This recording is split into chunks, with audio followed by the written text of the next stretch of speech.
the friendship is sharing deal. Because I want one of your McNuggets. And I need some of your Quarter Pounder. There's a deal for everyone at McDonald's. Get one favorite like 10-piece chicken McNuggets, a Quarter Pounder, or a Big Mac and get another for just $1. Price and participation may vary. Valid for item of equal or lesser value.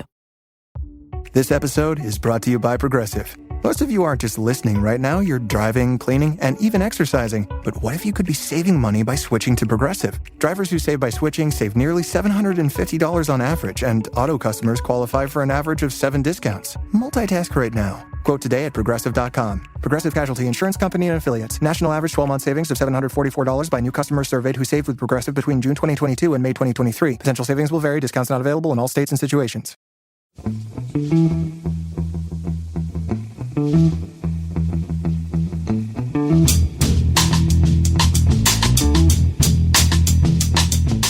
Hello and welcome to The Price of Football, the show that looks at the money behind the beautiful game with me, Kevin Day, and Liverpool University's Kieran Maguire.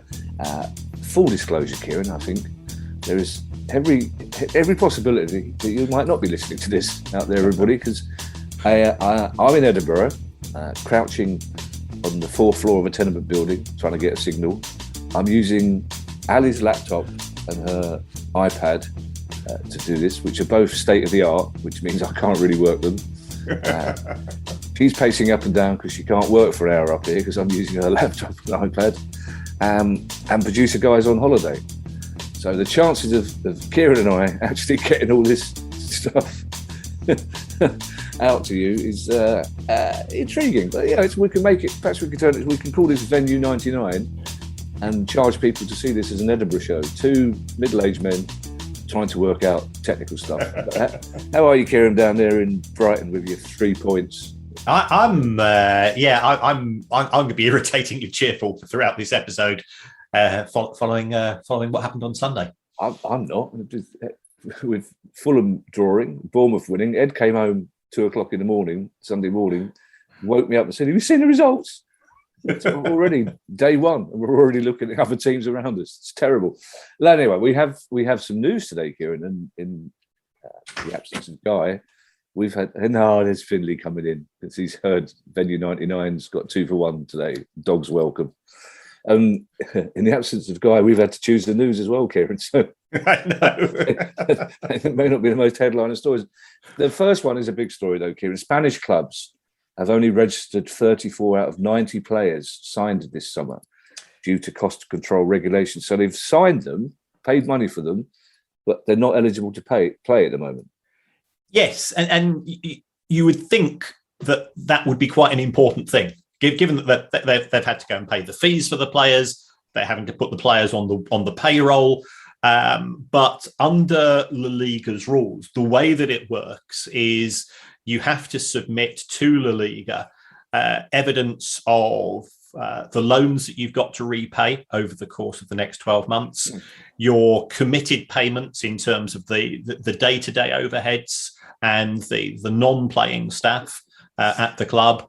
And then whatever's left over is what you're allowed to pay out in respect of player wages and amortization of transfer fees. And it looks like the rules are really starting to bite. And I believe La Liga have given some allowances in respect of COVID, but it still looks pretty grim. And these rules were introduced in around about 2012, 2013, when quite a few Spanish clubs were in genuine financial turmoil, struggling to meet their commitments in terms of outstanding transfer fees. Players were going unpaid in terms of wages. And I've got to say that the rules are actually, they're probably as good as anything that we see in the game. But the law of unintended consequences means that they've signed all these players and they can't play them. And of course, the most high-profile club in respect of this is Barcelona, who's got Lewandowski, Rafinha, and others. And it's in a bit of a mess, and it's committed itself to 3 economic levers. Now, I've worked in the world of finance for for all of my life, and I'm now in my 60s, and I'd never heard the phrase economic levers before. Not even from Uncle Terry? He had an actual lever that he used to. There was a tyre lever, yes. But Barcelona have utilised 3 economic levers so far this summer, and it looks as if one of them is not going to work, because it now transpires that when they sold some of the, I think it's some of the future TV rights, they sold it to a company, and this company subsequently sold the first 25 years of the TV rights to a company called Sixth Street in the US. And then it sold the rights for years 26 onwards to a company called FC Barcelona, and then claimed profit on it. And Barcelona are now claiming 150 million euros of profit on selling something to themselves. So it's a bit like you're holding that pen in your hand. If you sell that pen to yourself for 5 million quid, are you 5 million quid better off? No. No. Yeah, sorry, I'm still a bit spooked out because I forgot we're actually on Zoom for once, so you can see the pen. I freaked out because normally we can't see each other. It's like, my God, he has got inside my mind. Yes. So they sold their own broadcasting rights to themselves. Yes. How is it that La Liga are so, like you say, unintended consequences, but they're so hot on these financial rules, but that's allowed? Well, La Liga say that it isn't allowed. Right. Barcelona have new auditors who say that it is allowed. Now, the last auditors resigned after sort of highlighting some of the unusual accounting practices of Barcelona Football Club, and that was one of what's referred to one of the big 4 auditing firms called Ernst & Young. They've been replaced by a firm called Grant Thornton. Transparency. I used to work for Grant Thornton many years ago. I think they are sort of the 7th biggest or the 6th biggest. So, but it's a bit like Champions League clubs. The difference between the top 4 and the rest, it is indicative. This isn't a criticism of Grant Thornton necessarily, but why did Ernst & Young? Normally, a big organisation will want to have a big firm of auditors, go through its books. So that seemed a bit unusual as well. And as a result of La Liga saying, well, we're not so sure about this 150 million pounds of profit, it looks as if Barcelona will now have to sell another 24% probably of Barca Studios to take up somebody else's ownership up to 49%. In order to register all of these players. Now, I think it's got 5 players that the club has signed during the course of the summer. It could probably register 3 today if it wanted, with the money that it has already raised. But of course, that's a bit awkward, because if you're one of the 2 that's being left out, it's immediately sending a signal to those players along the lines of, well, yeah, we have signed you, but we're not that arsed about you. Yeah, we've got our favourites. So it's very messy. La Liga is due to commence this weekend, the 13th of August, and at present there's a few shirt numbers with no player names necessarily attached to them as far as the registration is concerned. We've had this conversation about Barcelona's levers before. I suspect I may have used the Uncle Terry joke before, but is there not going to come a stage where Barcelona run out of percentages of stuff to sell? Yes, it's a bit like Max. It's a bit like they've had their 3 economic levers to date. It's effectively a bit like using a credit card to buy your groceries, and they've signed up for 3 credit cards. They've maxed out on those, and now they're going, oh, our solution to our financial struggles is to get yet another credit card. And if you keep on doing that, eventually, you're absolutely right, Kevin. We will be in a position whereby what have Barcelona got left to sell? And if they want to be competitive with, I think there's another quite big club in Spain who they don't get on with particularly well, as well as the likes of Manchester United, Liverpool, Chelsea, City, PSG, Bayern, and so on. The clubs which Barcelona considers to be its peer group.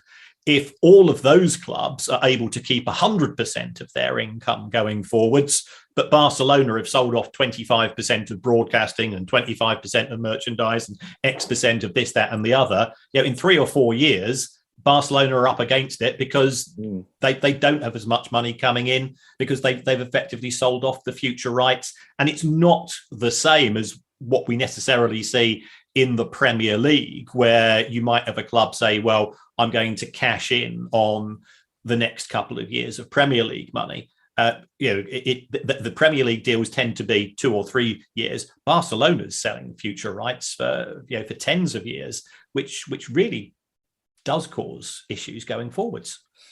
On the subject of Lewandowski, 2019, a few of us went to Krakow, Poland. Not a stag do. The oldest one was 87. And being polite as we do, we all learn. You learn the words for please and thank you and hello, because that's the right thing to do. Except one of the younger ones decided, no, I don't need. I'm just going to say Lewandowski. Whenever I ask for something and they need a please and thank you, I'm just going to go Lewandowski. I don't think that's a good idea. He decided to drop it after the first bar. Oh, really? he tried it. Yes, it didn't go down very well.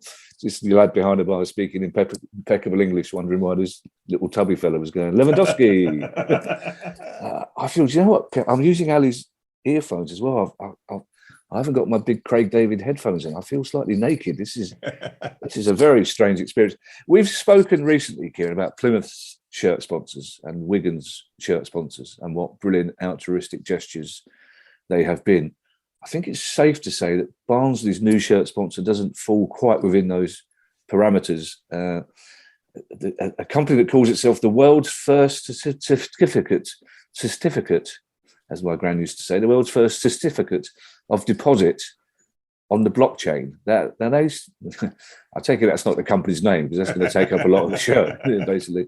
But it is it's a country mile different from Wigan's new sponsors, which are essentially a food bank type charity. Yes. This is a company called Hex.com. And if you go on to Hex.com's website, it says you buy our product, it averages a 38% return a year. And that sounds pretty impressive. Yeah. Some people might say that sounds too good to be true. A cynic might say that if something sounds too good to be true, it's potentially not true. But we're not cynics, as we've said. So what is a certificate of deposit? The certificate of deposit normally works the following way. A bank issues a piece of paper, and it will say, I will give you a piece of paper. I buy that piece of paper from the bank, and the bank says, right, you are now locked in. You've given me $10,000. I'll give you your $10,000 back in 6 months or 3 years or 5 years, and I will guarantee you interest on that. And it's normal, in normal business, in normal sort of investing circles, certificates of deposit are viewed as pretty low risk, pretty conservative investment. I know in the US, you're covered for the first $250,000 that you'd put into a certificate of deposit issued by a bank, and that's to protect investors because most banks survive, as we know, but there's the occasional glitch. So this is to give a degree of comfort to people putting in. When it comes to Hex.com, because it's not a bank, it looks as if that insurance doesn't exist. It says you can lock in your money, and of course you buy via Bitcoin, not Bitcoin, buy crypto, and you lock yourself in between 1 to 5,555 days, and it pays rewards. And it says the longer that you lock your money in, the more rewards that you get. Again, that on the face of it, that seems fine. When Barnsley won their match on Saturday, it tweeted, "Excellent result."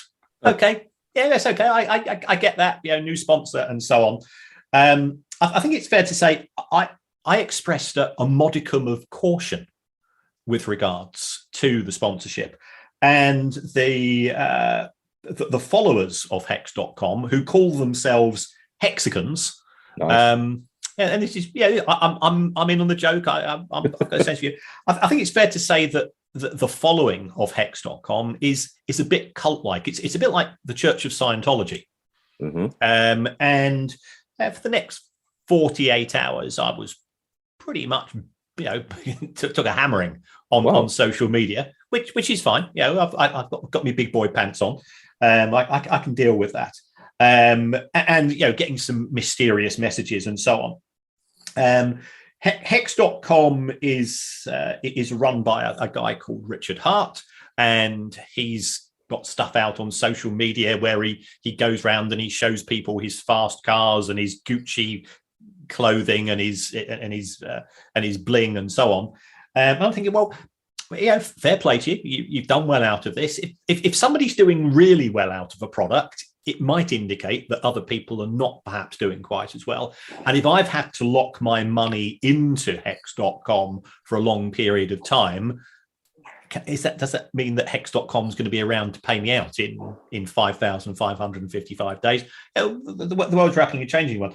And it's subsequently come out, and Barnsley is now investigating this, that there have been, should we say, unpleasant homophobic tweets coming out from people connected to Hex.com, which I don't think reflects particularly well on the people concerned or necessarily the organisation. So it's a bit ugly. It's a bit messy.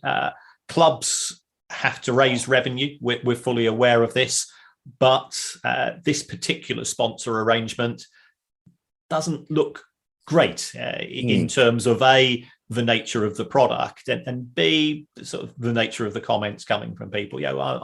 I take a pretty zero tolerance approach to racism, homophobia. That doesn't make me a woke individual. I think it just makes me have a sense of values.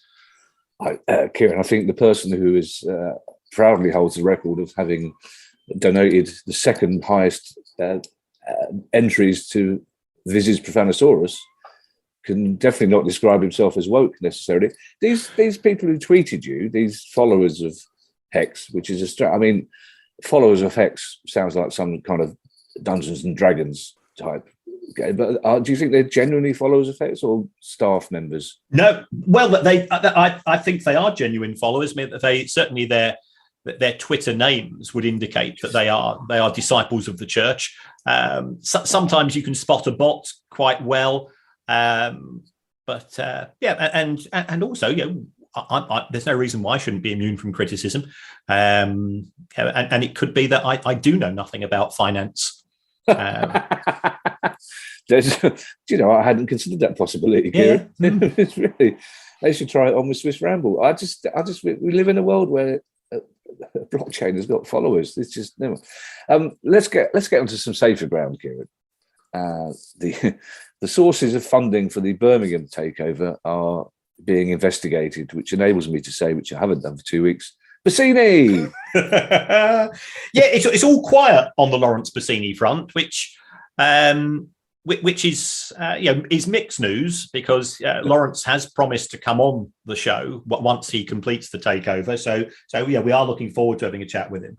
And once he's had that fight with Simon Jordan behind the car park at Lidl that he's promised to have. Yes.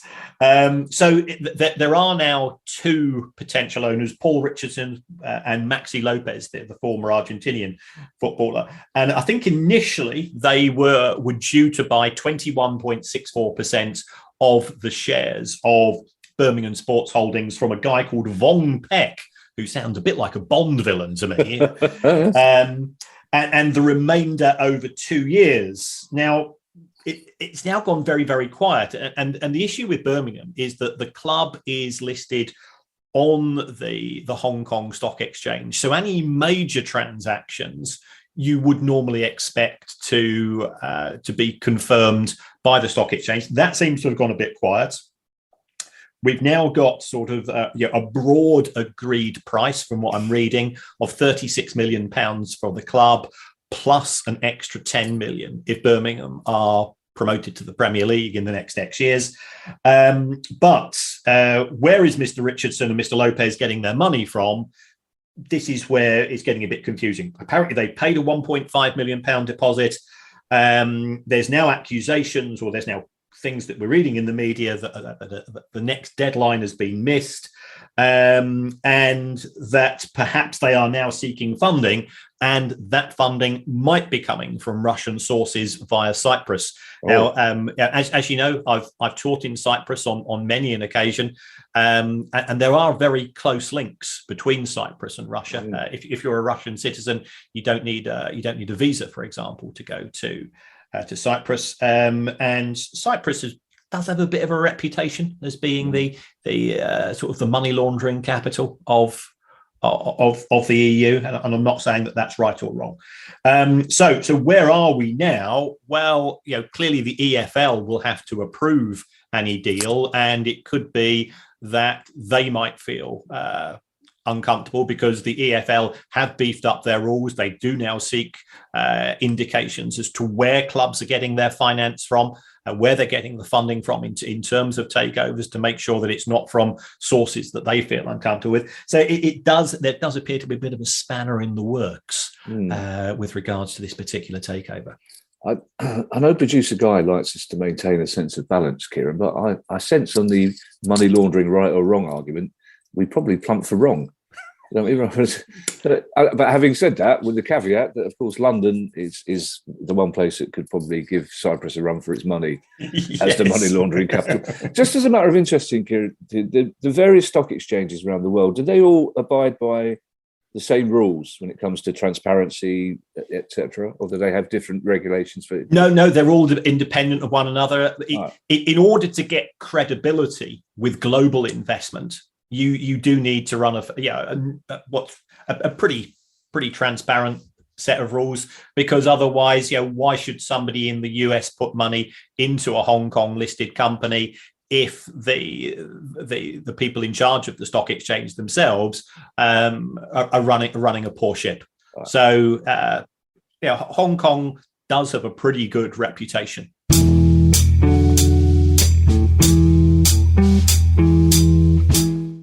This podcast is brought to you by AT&T Fiber with All-Fi. Something tells me that the guy watching sports for 13 hours straight on Sunday, who then stays up watching the recaps of those 13 hours, then calls his friends to talk about it, is definitely going to notice that half-a-second delay. Get AT&T Fiber with All-Fi and watch sports any time of day from anywhere in your house. Live like a gigillionaire. Limited availability in select areas. Go to att.com/hypergig to check eligibility. Coverage may require extenders at additional charge. This episode is brought to you by Progressive Insurance. Most of you listening right now are probably multitasking. Yep, while you're listening to me talk, you're probably also driving, cleaning, exercising, or maybe even grocery shopping. But if you're not in some kind of moving vehicle, there's something else you can be doing right now. Getting an auto quote from Progressive Insurance. It's easy, and you could save money by doing it right from your phone. Drivers who save by switching to Progressive save nearly $750 on average. And auto customers qualify for an average of 7 discounts. Discounts for having multiple vehicles on your policy, being a homeowner, and more. So just like your favorite podcast, Progressive will be with you 24/7, 365 days a year, so you're protected no matter what. Multitask right now. Quote your car insurance at Progressive.com to join the over 28 million drivers who trust Progressive. Progressive Casualty Insurance Company and Affiliates. National average 12-month savings of $744 by new customers surveyed who saved with Progressive between June 2022 and May 2023. Potential savings will vary. Discounts not available in all states and situations.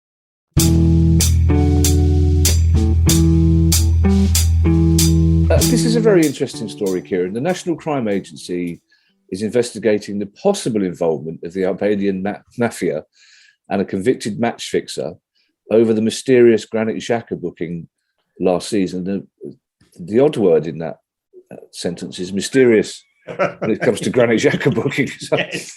You can normally we could all put our money on a Granit Xhaka booking at those stages. So there's been allegations of match fixing at lower levels floating about for some months, haven't there, with not very large amounts of money, but this sort of ramped it up a bit, hasn't it? Yeah, I mean, there's no evidence, and I don't think there's any accusation in terms of match fixing per se. Right, okay. But what you can do now, of course, is that you can do spot bets in respect of individual activities. Somebody gets a clean sheet or a goal or an assist or individual players, yellow and red cards. And this is not an accusation, but it's an observation. It's a lot easier to get yourself a yellow card than it is to score a goal. Yeah. Granit Xhaka is a player with a reputation for being friends with the referee's pocketbook. We're fully aware of that. This is in a match at Elland Road, I think it was. Arsenal were winning 4-1 at the time. And Granit Xhaka just went up to the ball and just stood over the ball for about 20 seconds. Now, why do that when you're 4-1 up? And it subsequently transpires that there was £52,000 staked. I think it was majority of this was on Betfair, that Granit Xhaka would get a yellow card in the last 10 minutes. And this just happened to take place in the 86th minute. The gambling companies do an awful lot of up-to-date research themselves, because they're always on the lookout for unusual betting patterns.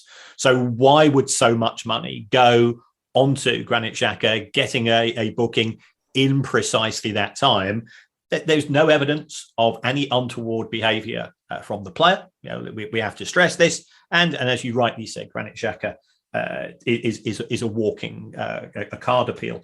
There's also been accusations, and difficult to prove this because of the nature, that it wasn't just £52,000 was being spent, but an awful lot of cryptocurrency bets were being placed. And of course, those are very, very difficult to trace as well. So, and then we come up with our very good friend, Alban Jusufi.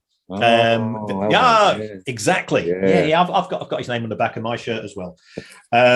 He's a former Swedish Albanian striker. He was banned for 5 years for some sort of arrangement where I think he offered an opposition goalkeeper €150,000 to fix a match in the Swedish league, and the Swedish FA got to hear about it, and I think the match was called off.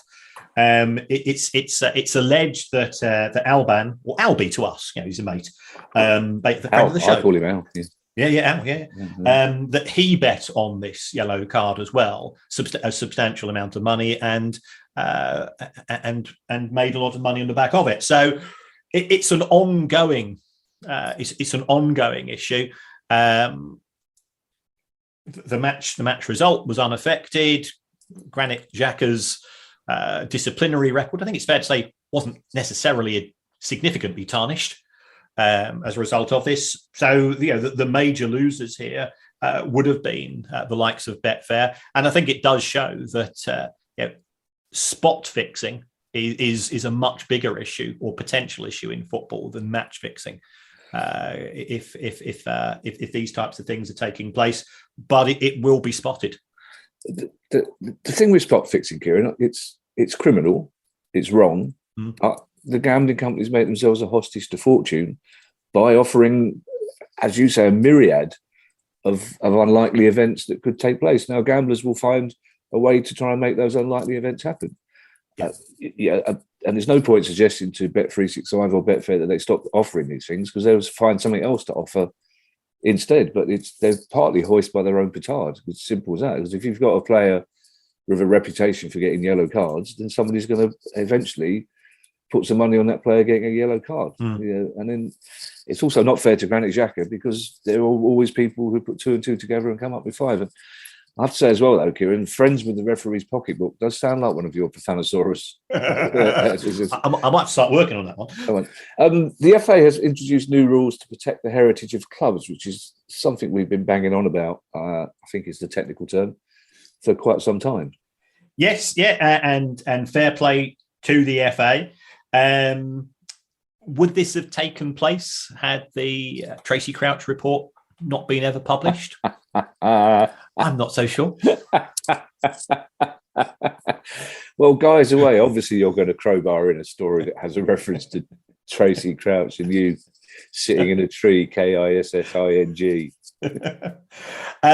But it's good news. So In respect of club heritage, what the FA have said is that if there are proposals to change the crest or the colour of the home shirt of a team, there has to be an appropriate consultation process. There has to be evidence. The club has to evidence that there is majority support for the changes. That could be some form of poll through members of the supporters club or season ticket holders, and so on. I think this is the FA throwing its hat into the ring in terms of if there's going to be an independent regulator. The FA's sort of say, us, yeah, come, we can do it, because the FA has lost a lot of power in the game following the rise and the success of the Premier League, and the fact that we now have three senior administrative bodies in respect of English football. Does sometimes lead to duplication and gaps arising in the game. It's a good thing. Changes of crests. Is it that important in the wider scheme of things? If they're changed slightly, the chances of home shirts being changed are relatively remote. So it's a step in the right direction. Fair play to the FA for doing it, because they have done it, and the alternative is not doing it. Does it therefore negate a broader issues and investigation and control or responsibilities in respect of the governance of the game? I don't think it is, but it's this constant crumbs from the master's table. On the back of that, well, we don't need a regulator, because look what we've done. We are now protecting the club's crest. The club's crest was never really the core issue in respect of the fan-led review. Well, the FA must feel even more under threat recently, Kieran, because following the Lionesses' brilliant win 2 weeks ago, several high-profile figures in the women's game, Emma Hayes, for example, arguing that the only way for the WSL to grow as a product is for it to be taken out of the hands of the FA and put into the hands of an independent person who are more, as she says, more able to work with the product and expand it commercially. So, I mean, that's not good news if you've got people like her saying to the FA, thank you very much, but you've done as much as you can for our game. Yes. Whether it's the Premier League that is that new body it appears to be mixed. And my biggest concern, as far as the WSL is concerned, is that we end up with Premier League Mark II, in which it's dominated by relatively few clubs, and then there's a much broader struggle, I think, in growing the game, because you and we will go and watch Brighton on Palace, whether we're in the Premier League or League Two or the National League, because it's our religion, it's our addiction.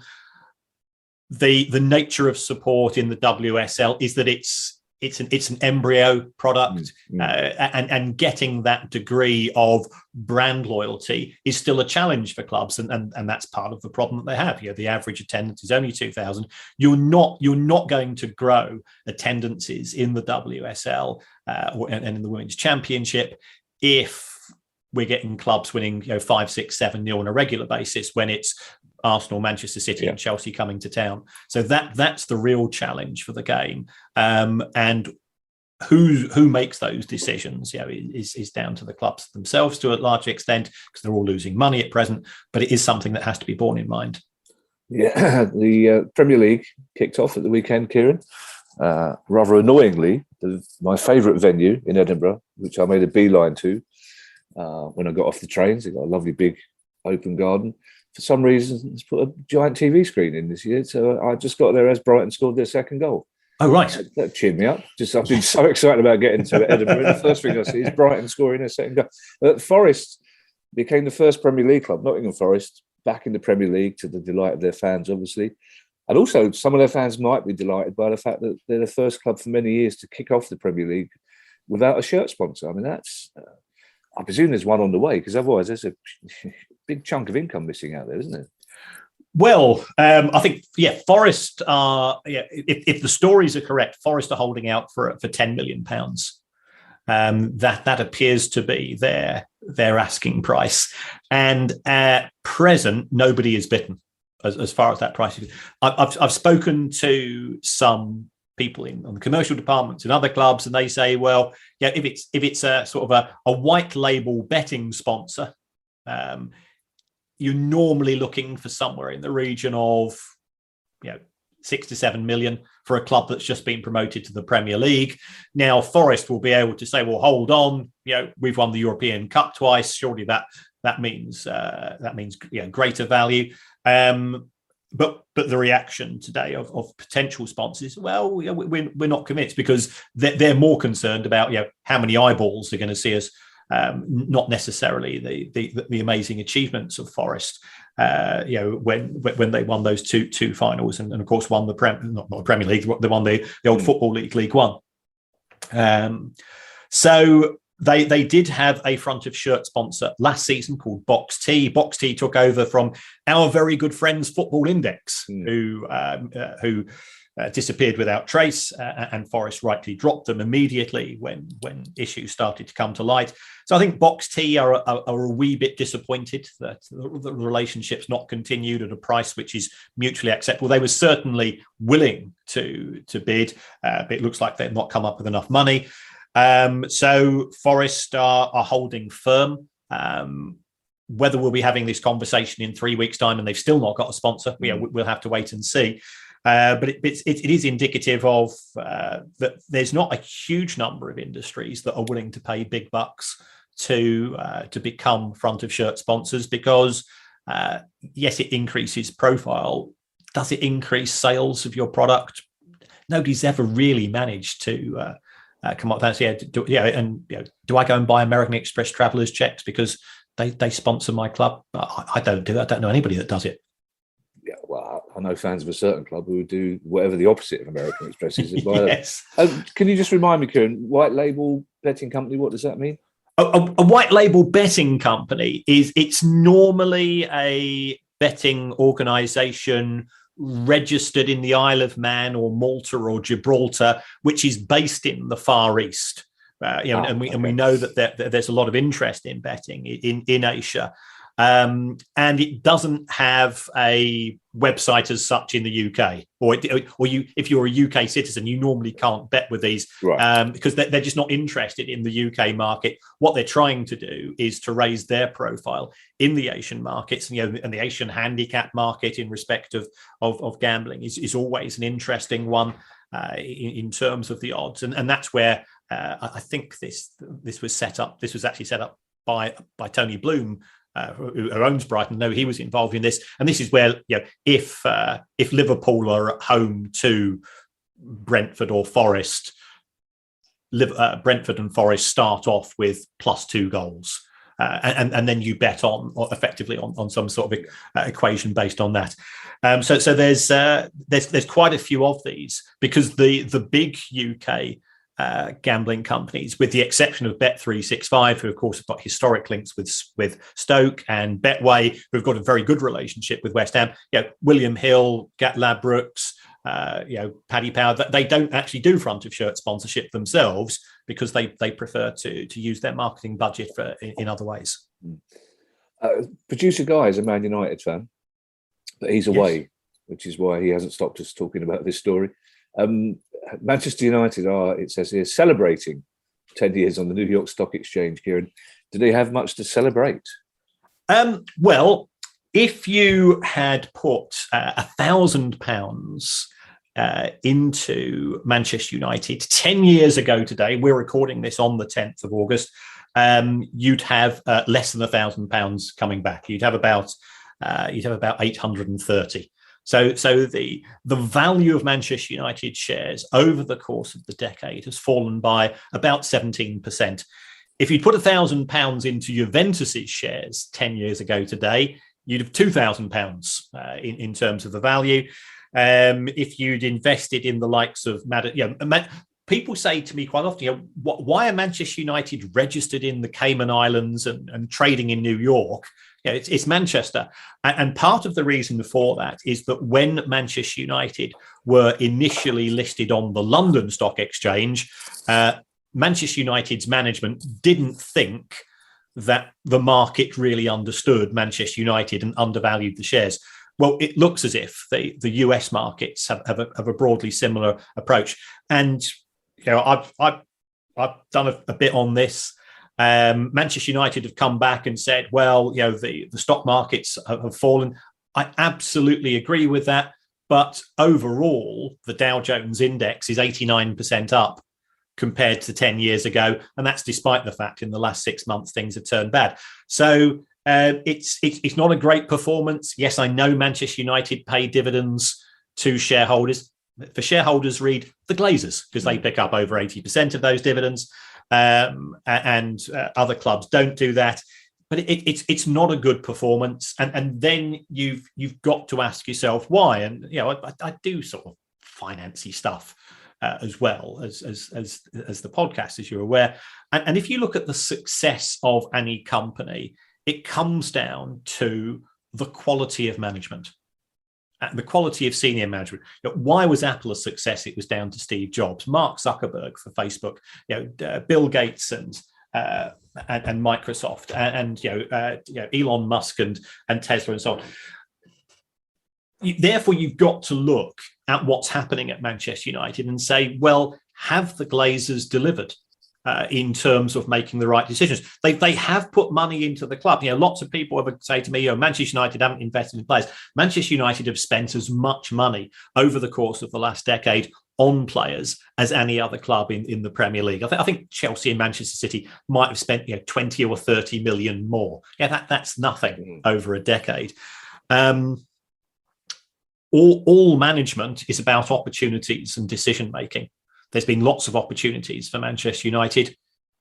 I would argue that those opportunities have not been seized, and I'd also argue that the quality of the decisions which have been made have been poor, and that's why the club is where it is today. As much as I am absolutely delighted, and one of the happiest days of my life, that we won at Old Trafford on Sunday, Brighton's starting 11 costs less than Fred. So it's and when you've got that financial advantage, you've just got to ask yourself, there's something rotten at the core of the club, that it's performing not only badly on the pitch, but it's actually performing so badly off the pitch as well. See, I don't do the financy stuff, as you call it, but it seems to me that that's the stock exchange indicator. That makes it more difficult, surely, to get any outside investment should they need it in the future. Because if people are going to go, well, we're not going to get any money back out of it. So that just means there's more financial pressure on the Glazers to put money in on the infrastructure, etc., which they're not doing. So how do they? It's a very awkward way of saying, how do they bounce back from this? How do they repair their performance on the stock exchange? Well, the stock exchange is forward-looking. Manchester United's share price bounced up when Super League was announced, when Project Big Picture was announced, because both of those projects were created in such a way that you didn't have to win football matches in order to be in the competitions. Yeah, and clearly that's what the Glazers want. They want the best of both worlds. They want the global appeal of the Premier League, plus the guaranteed franchise revenues that you get from being in the NFL and the NBA and so on. How do they bounce back? Well, it does now look as if the club is going to borrow money to expand Old Trafford, because it has fallen behind both, well, certainly on a qualitative basis. The markets will lend to Manchester United. Manchester United is a low lending risk. That might generate more money in due course. But in terms of getting it right in the boardroom and in terms of recruitment, that ultimately has to go back to the Glazer family themselves. And they're not football people. They had in David Gill and Sir Alex Ferguson, I think they had two excellent people, both in the boardroom and on the pitch in terms of their ability to deliver. It's just poor management theory. And I do all this sort of the theory nonsense, part of my job.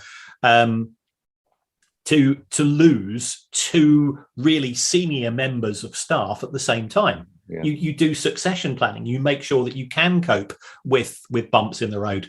And the Glazers just seem to think, we're Manchester United. We've got a God-given right to win trophies. And that was on the back of the success of Sir Alex. And perhaps they thought all they had to do was just back their own judgment following his departure and that of David Gill. But it's not worked out. I've got. I've said many times that I played for Trafford Cricket Club for 30 years. I shared a dressing room with half were City and half were United, and I've got loads of friends who are have got a huge attachment to the club, but what they're getting in return isn't great. Two more stories, Kieran. The first of them is Newcastle are visiting your place on Saturday for a top of the table Premier League clash. And they're wearing a special one-off kit just for this game. Why is that? What's the purpose of a football kit? It's to distinguish your team from the opposition. Mm-hmm. Now, Newcastle have got 3 kits, neither of which distinguish them from a club that's wearing blue and white stripes. And you would have thought that this might have, that they might have brought this into attention. Oops. That Man United on the phone? Very probably. You would have thought that they might have realised this a little bit earlier. It's their second match of the season, so I think they're wearing some sort of green kit. So I think their away kit is blue. They've got their third kit, which is mainly white with a little bit of trim. And this is the one which has been the accusations of being the Saudi Arabian kit. And if it appeals to that market, then I see the commercial benefits of doing so. So they've had to bring out a special kit to play at the Amex. I don't think there's any other clubs in blue and white stripes in the Premier League, but you really ought to. I just mentioned about Manchester United. You plan ahead for things, and this appears to be something which has been not taken seriously or not noted by the people designing the kits. Well, there are 2 issues here, Kieran, as well. And we talk about the colour blindness thing before. And some people said to me, well, there's only 8.6% of people that are colourblind, but that's a lot of people. When in the great scheme of things, watching football every weekend, that's quite a chunk of people who can't distinguish 2 teams apart, either at the ground or on TV. But also, and we're not cynical, Kieran, so we wouldn't suggest this at all, Newcastle must know that there will be fans who buy that 4th kit, even if they only wear it once. And in fact, that's more of a reason for them to buy a shirt that the club only wore once. So you do think there is an element of them going, they have done their forward planning, and their forward planning is we'll get more money out of an extra shirt. Could very well be. Yeah. Could very well be. See, you're so non-cynical, you didn't even take me up on that because you had enough tweets this week. Bad enough Hex followers are tweeting you about Newcastle fans tweeting you as well. Our last story, Kieran, Bosman Mark II may allow clubs to play in leagues from different countries, which is, we've probably discussed this every 4th pod, the idea of smaller nations combining to make a more effective broadcast-worthy league. So this could happen finally. Yes, this is FC Swift Hesperange in Luxembourg, who have ambitions. Good. I wish we great. We all should have ambitions. So I'm all in favour of that. They are taking on the Luxembourg FA, and they're also taking on UEFA. And I believe that the lawyer that is being used to put forward the case was the lawyer in respect of the Mark Bosman case. And this could result in the rules which currently prevent clubs effectively from moving countries that might be deemed to be anti-competitive, because we have to be realistic. A club from Luxembourg is never going to play in the Champions League if it's playing in the Luxembourg League. And somebody's also said you've got cities such as Dublin. We both have got affections for Dublin, but Shelbourne they ain't going to qualify for the Champions League either, because the Irish leagues. But if they were playing in another league, or if there was some sort of Atlantic league, so we'll see how this one progresses. But it could open the door. And certainly, I think there have been eyebrows raised in Glasgow about what would this be, what would the circumstances be, or what the consequences be should this work in the favour of FC Swift, whatever they are. Well, certainly of all the proposed unified leagues, the so-called Atlantic League has been the one in the past that has most credibility, which involves Scotland and 2 of the Scandinavian countries, I believe, as well. Mm. So, I mean, it's always the interesting dialogue. I know fans of every other Scottish club will be going, "Oh, not again." But for Rangers and Celtic, who are always looking out for ways of expanding their domination, the Atlantic League's always been one that has been thrown at us, hasn't it? Yes, it has. Yes, and I think the Netherlands and Portugal have also been mentioned. The Republic of Ireland teams have also been mentioned. These ideas, they come and then they tend to disappear. But eventually, somebody might take a gamble, especially if there is no legal reason why it can't go ahead. Thanks for listening, everybody. If you have indeed been able to listen, if you haven't been sitting there going, "Why is this? I can see the thing on the screen, but there's no voices coming up." And thanks to everyone who's donated to the pod via our Patreon page. If you'd like to join them and make a small monthly contribution, then please go to patreon.com/priceoffootball. And don't forget, if you make a donation of between £3 and £5, or even more if you wish, you can avoid the adverts. And if you have a question you'd like answered on the show, email us at questions@priceoffootball.com. I'm going back to London tomorrow, boo-hoo, so normal service will be resumed for next Monday. In the meantime, I shall hand you over to Mr. Kieran Maguire for his customary farewell. Well, thanks as always, folks, for the support for the show through all the different ways, and we are genuinely touched. I might be seeing some Newcastle friends on Friday or Saturday. Some have been in contact already, asking about the best places to stay in Brighton for the weekend. I think it's fair to say that Brighton's still in recovery from Pride last weekend. So, trust me, if Victoria Station was any indication of what it was going to be like in Brighton, then it would have been fun. Yes, it's like a carnival. I mean, I've been to Victoria Station, Wetherspoons, many times at 8 o'clock going to away matches, but never been surrounded by so many people in boas waiting to get on a train to Brighton. It was wonderful. The other way that you can support the show is you can go onto your podcast app and you can give us a review. It helps us in the charts. It helps us with the algorithms, according to Producer Guy. And he may not be away, but I'm still on message just for him. It doesn't matter what you write in the review. You could even say you would rather have the show presented by Pascal Gross and Shane McGowan of the Pogues, and it wouldn't make a difference to me. It might make a difference to Kevin, though. It might. Yeah, Pascal will have a lot of heavy lifting to do in that, probably, really.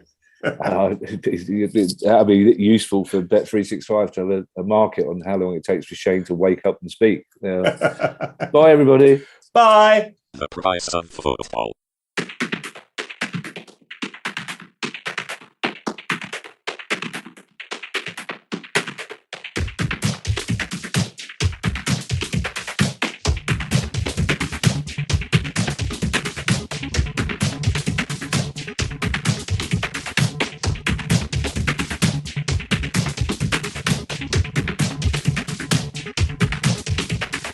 The price of football.